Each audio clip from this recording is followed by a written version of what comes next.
안녕하십니까. 장규양 그것이 알고 싶다 제2부 방송을 전해드리는 김철준 건강의료 전문기자입니다. 노인요양시설이나 노인요양 공동생활가정 등 장교양 기관에서는 입소 정원을 산정하는 것이 매우 중요합니다.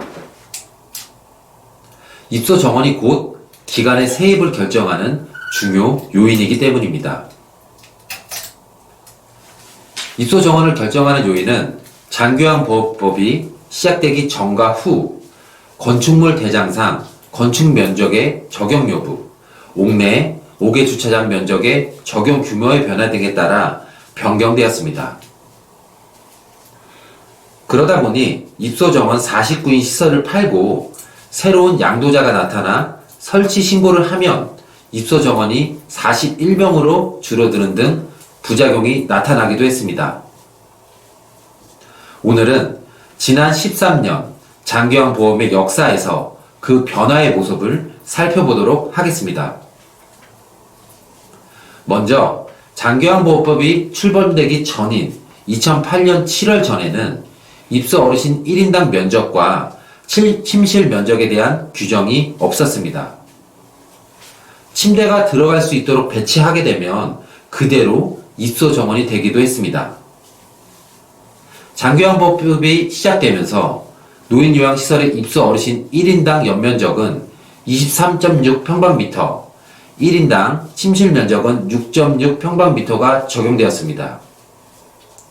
노인요양 공동생활가정의 1인당 연면적은 20.5평방미터, 1인당 침실 기준은 5.5평방미터로 정해졌습니다.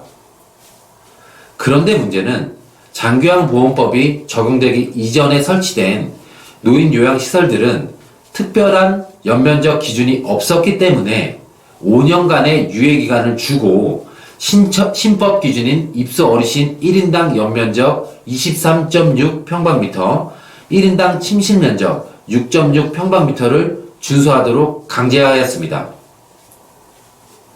유예기간의 종료일은 2013년 4월 3일이었습니다. 이때 건축 연면적의 기준에는 건축물 대장상의 전유 부분의 면적과 공용 부분의 면적이 있었습니다. 기계실 등 일부 공유 면적과 주차장 면적은 산정되지 않았습니다. 장교양보호법 출범 이전, 정확히 말하면 장교양보험법이 발효된 2008년 4월 2일 이전에 설치된 노인요양시설과 노인요양 공동생활가정에서는 신법이 적용되면 입소자가 대폭 줄어들어 생계에 문제가 있다고 하여 보건복지부를 상대로 규탄 대회 및 헌법 소원 등을 내면서 구법시설의 신법 적용을 강하게 반대하기 시작했습니다. 3년 이상 반대형 끝에 결국 구법시설의 유예기간은 2013년 4월 2일 종료되고 같은 해 4월 3일부터는 신법 적용이 되어 노인요양시설은 1인당 연면적 23.6평방미터, 1인당 침실면적 6.6평방미터, 노인 공동생활가정에서는 1인당 연면적 20.5평방미터와 1인당 침실 기준 5.5평방미터를 적용하게 된 것입니다. 그런데 구법시설의 입소 정원이 너무 줄어든다는 민원을 고려하여 보건복지부는 기계실 등 공용 면적과 실내 주차장 면적을 모두 입소 정원 산정을 위한 연면적에 포함시켜 주었습니다. 그런데 이런 변화는 집합 건축물 등의 옥내 주차장을 가진 노인요양시설이나 노인요양 공동생활가정에는 비록 구법시설보다 입소 정원은 줄어들었으나 신법시설과의 차이가 줄어들어 불만을 다소 해소할 수 있도록 환경이 조성되었습니다. 그런데 문제는 단독 건물에 노인요양시설을 설치한 기관의 경우 옥내 주차장이 없기 때문에 이 주차장 혜택을 받을 수 없었습니다. 이에 따라 집중적인 민원을 통해 다시 보건복지부는 5개 주차장 면적 중 건축법상 허용되는 면적에 해당하여 입소정원 산정 연면적에 포함시키게 되었습니다. 아직 정확히 기억하지는 못하지만 2015년 무렵 다시 보건복지부는 옥내 주차장 허용 면적을 축소 조정하였습니다. 옥내 주차장 면적 전체를 연면적에 산정해주는 제도를 변경하여 옥내, 5개 주차장 모두 노유자 시설의 해당 연면적을 기준으로 300평방미터당 한 대의 주차장 대수만 연면적에 허용되게 되었습니다.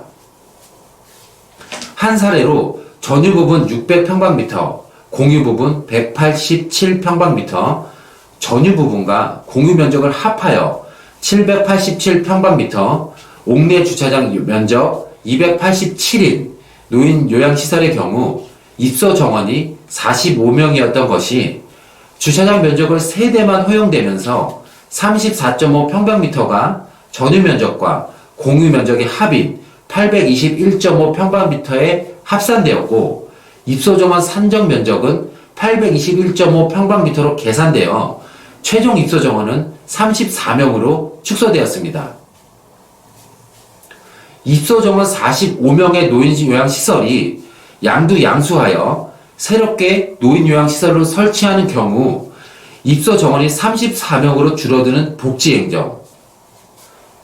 일반 서민들은 도대체 어떻게 이해해야 할까요? 물론 양도자가 양심적으로 양수자에게 이런 사실을 모두 밝히고 양도를 했다면 아무런 도의적 문제는 없었겠지만 이를 제대로 밝히지 않고 매매를 한 후 양수자가 기간 설치를 진행 중에 입소 정원이 줄어든 것을 아는 사례도 실제로 존재했습니다. 이런 오락가락하는 보건복지부의 주차장 면적 산정 방법 때문에 피해를 보는 사례가 발생하게 된 것입니다. 그때나 지금이나 보건복지부의 일관성 없는 국민 무시의 복지 행정이 항상 문제가 되는 이유이기도 합니다. 그럼 오늘 방송 여기서 마칩니다. 시청해주셔서 감사합니다.